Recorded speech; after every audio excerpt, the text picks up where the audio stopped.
добро дојдовте во Македонија и по не знам кој пат, како се чувствувате тука? Bolje vas našao, fenomenalno.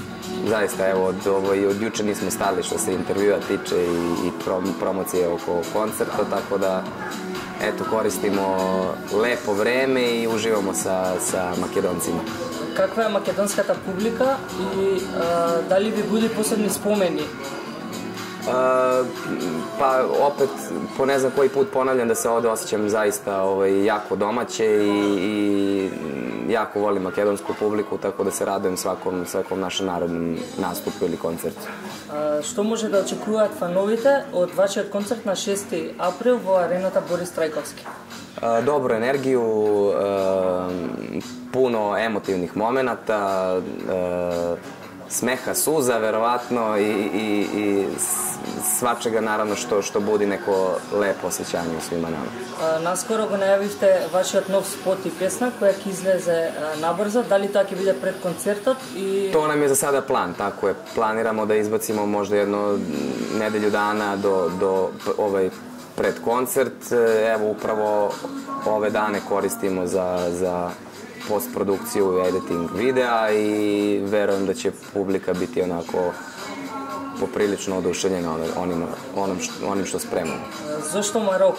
Zašto го избегнувате Балканот и снимате надвор од... Pa ova pesma ima tako tih nekih orijent motiva i nešto što potpuno podsjeća na tu neku kulturu, tako da kako smo napravili scenario za spot, to je tekst, pa scenario, videli smo Maroko kao jednu od solucija, nije nešto sad konkretno to bilo određeno da mora da bude Maroko, ali kažem, nekako povučeni scenarijom i celim tekstom nam je delovalo da možemo tamo nešto lepo da snimamo. Potražili smo filmske produkcije, kako i filmske studije, i našli smo odgovarajuće lokacije lokacije koje nam odgovaraju za ovaj video, i opet kažem, nešto potpuno drugačije od nas i ovaj put.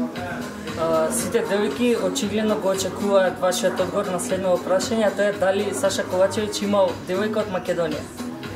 Дали sam imao? Da. Ili da li imam? И двете. Nisam se nikada zabavljao, mislim zabavljao, kad kažem zabavljao, mislim u smislu na neki duži period. Obzirom da dugo godina pevam širom cele Makedonije, naravno da je bilo tu dosta poznanica, drugarica i nekih, tako da kažem, usputnih dešavanja, ali nisam imao neku stalnu vezu. Ве станавме сега од ручек и следно моје прашање е дали имате некое традиционално македонско јадење кое ви оставило најмногу впечаток? Sva makedonska,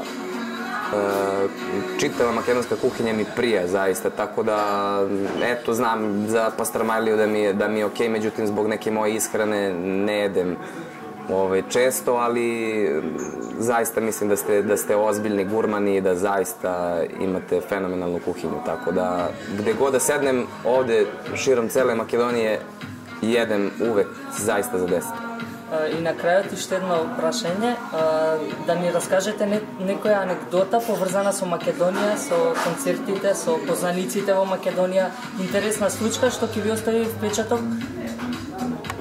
Pa ne bih ništa sad preterano izdvojio kao neku anegdotu, osim da često nastupamo i da često imamo neke simpatične situacije, sad nešto, uglavnom kad nastupate sa bendom kakav ja imam, a oni su svi zaista preduhoviti, onda je svako naše putovanje u tom duhovitom smislu i stilu, tako da sklapamo se onako mentalno super kad god dođemo svi ovde zajedno i uvek bude tu poneka anegdota, ali eto, to možemo zajedno jednom prilikom sa njima, jer su oni verovatno mnogo inspirativniji od mene.